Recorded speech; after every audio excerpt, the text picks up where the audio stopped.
उत्तर प्रदेश की विधानसभा 196 छिबरामऊ के प्रत्याशी वाहिदा बानो जूही के प्रतिनिधि से अल्लाह रखा ने सैयद अहमद उससे की वाहिदा बानो के आवास पर की प्रेस कॉन्फ्रेंस और समाजवादी व जुम्मनों को लतेड़ा।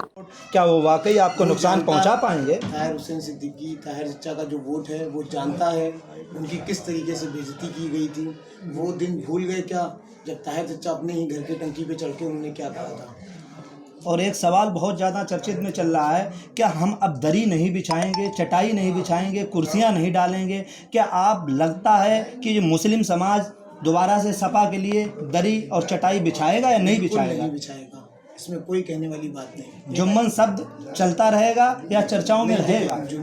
कुछ जुम्मन अब भी नहीं मानते हैं, स्टेज से फेंके जाते हैं। आपको मालूम होगा कुरैशी समाज के आदमी वहाँ पे स्टेज से फेंका गया, धक्का दे दिया गया, उसकी कलाई टूट गई। जुम्मन अब भी मान नहीं रहे हैं, कुछ जुम्मन अब भी जा रहे हैं पीछे पीछे, उनकी गुलामी की आदत पड़ चुकी है। हमारे उल्मा के साथ जो भी आपने कुछ कहा था, जो उल्मा इकराम वो थे, उनके साथ जो क्या ऐसी हरकतें ये क्यों कर रहे हैं अपने आप में? वो पर्सनल थी, आपस का मैटर है। ताहिर चचा गैर नहीं है। गुस्से में उनके घर के बच्चे ने कुछ बदतमीजी कर दी थी और वो मेरे पास आके मुस्लिम समाज उनके साथ रहता, वो गुस्सा उनका जायज़ है मुस्लिम समाज के लिए या नहीं जायज़ है? देखिए, ताहिर चचा समझदार हैं, लेकिन उनके घर के बच्चे ने जो करा वो अच्छा नहीं करा। एक इमाम और आलिम के साथ बदतमीजी से बोलना, ऊंची आवाज़ में बोलना और फिर उसका सिसक के रोना मुझे बहुत बुरा लगा। क्या बना हुआ है कि ताहिर हुसैन सिद्दीकी जो पहले आपको सपोर्ट कर रहे थे पूरी तरीके से, वो किन वजह से आपसे दूर हो गए हैं? उसका मेन मकसद क्या रहा है? मेरा तो मैंने कुछ ऐसा बोला ही नहीं। अब मुझे तो ऐसा लगता है कि शायद उनको कहीं से कुछ धमकी मिली हो, दब गए। ये बहुत बड़ा आरोप लगा रहे हैं कि उन्हें धमकी मिली। नहीं, और क्या हो सकता है जब वो मेरे सपोर्ट में थे। आप जानते हैं, जनता जानती है कि वो मेरे सपोर्ट में थे। एक सवाल ये भी है, क्या ताहिर हुसैन सिद्दीकी दोबारा से सपा का सपोर्ट कर रहे हैं, भरपूर समर्थन दे रहे हैं, और क्या आपके ऊपर कोई असर डाल पाएंगे? नहीं, देखिए, ताहिर चचा अगर चाहेंगे तो वो समर्थन दें, लेकिन उनके जो समर्थक हैं वो समर्थन नहीं देंगे। और ये दोबारा जाना पॉलिटिक्स की, उनकी पॉलिटिक्स से सरासर खराब है। आपके ऊपर कोई असर नहीं पड़ेगा उनके जाने से? कोई असर नहीं पड़ेगा। तो इस बार आप क्या उम्मीद लगा रहे हैं कि आपको खासकर मुस्लिम समाज का वोट पहले से ज़्यादा मिलेगा, दलित समाज का वोट पहले से ज़्यादा मिलेगा, ब्राह्मण समाज का वोट पहले से ज़्यादा मिलेगा इस बार? किसी ने उससे बात नहीं की, तो आप क्या सोचते हैं उसके बारे में? देखिए, कोई भी पार्टी नहीं है। तीनों पार्टियां जो इस टाइम फाइट में है वो सरकार में रह चुकी हैं। मुझे नहीं लगता बसपा को ऐसा कोई मेमोरेंडम में लिखना चाहिए कि वो रोज़गार और शिक्षा पे काम करेगी, क्योंकि उसने करके दिखाया है। समाजवादी ने हमेशा अपना मेमोरेंडम जारी किया, उसके बाद कुछ नहीं करा। बीजेपी ने हमेशा जारी किया, सिर्फ हिंदुत्व के नाम पे वोट मांगा है। क्या कल असदुद्दीन ओवैसी जो आए हुए थे, उन्होंने ताहिर हुसैन सिद्दीकी पर कहा समाजवादी ने टिकट ना देके वो घर बैठे हुए हैं, उस बात को लेकर बहुत ज़्यादा वीडियो वायरल हो रहा है। क्या उससे आपके ऊपर कोई असर पड़ेगा या आपका वोट बैलेंस बढ़ेगा? बिल्कुल बढ़ेगा। देखिए, असदुद्दीन ओवैसी साहब हमारी पार्टी के नहीं हैं, लेकिन अगर उन्होंने ताहिर भाई को जो कहा, मुझे तो नहीं लगता वो गलत कहा। क्या बुरा कहा उसने? नहीं, तो आपका इस बात से वोट बढ़ रहा है या घट सकता है, आपको क्या लगता है? देखिए, वोट बढ़ रहा और घट रहा वो इन चीज़ों से नहीं होता। वोट पहले से मन बना चुका है कि बीएसपी में इस बार उसको वोट देना है। चलिए, उनको गुलाम बनाना चाहती है, उनसे दरी बिछवाना चाहती है।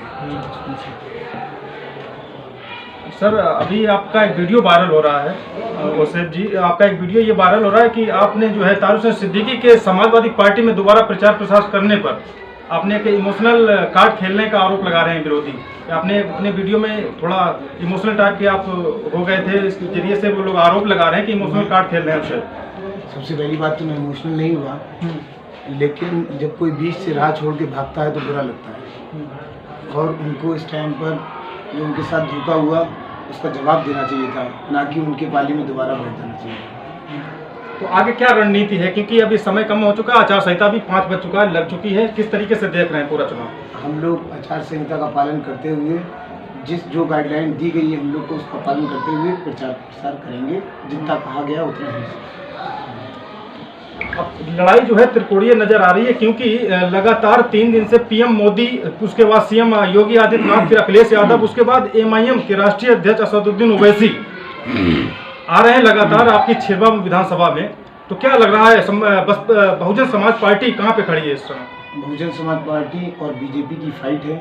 समाजवादी उसी दिन ख़त्म हो गई थी जिस दिन एक मुस्लिम कैंडिडेट को बहुजन समाज पार्टी ने टिकट दिया था और समाजवादी ने एक मुस्लिम कैंडिडेट का टिकट काटा था।